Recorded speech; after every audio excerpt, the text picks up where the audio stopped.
kuphela eyofakaza.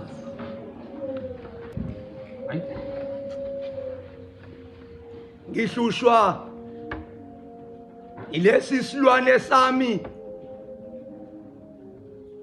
silokhu singihlebela sithi sifuna ukuphuma siyoziveza manje kubantu, sithi futhi abantu sofike sibatshene yonke imikhuba ebesinokuyenza mina naso uma sindawonye.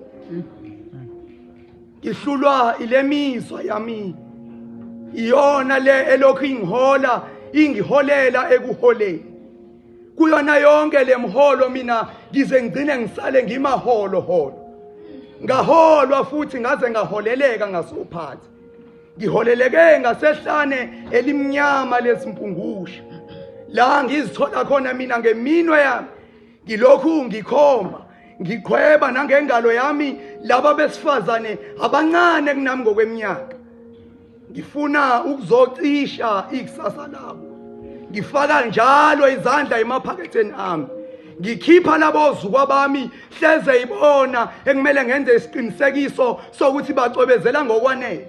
Ukuchopha lezi ingane ukuze mezingibheka zibone impumelelo yazo kanti azazi ukuthi sezifike emngcwabeni wekusasa lazo.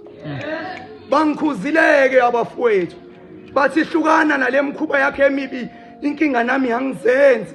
Ngihlulwa imizwa yami iyona lelo ingiholela ekuholeni. Kuyona yonke lemholo imina uzagcina sale maholo. Ngaholwa ngaze ngaholeleka ngasenkondlweni. La ngifike khona ke izimbongi seziholwa imizwa ukuze zibhalele izinkondlo. Abanye lezi zinkondlo bezibhalela ukuholela imizwa. Abanye bebhalela ukuthi bahole.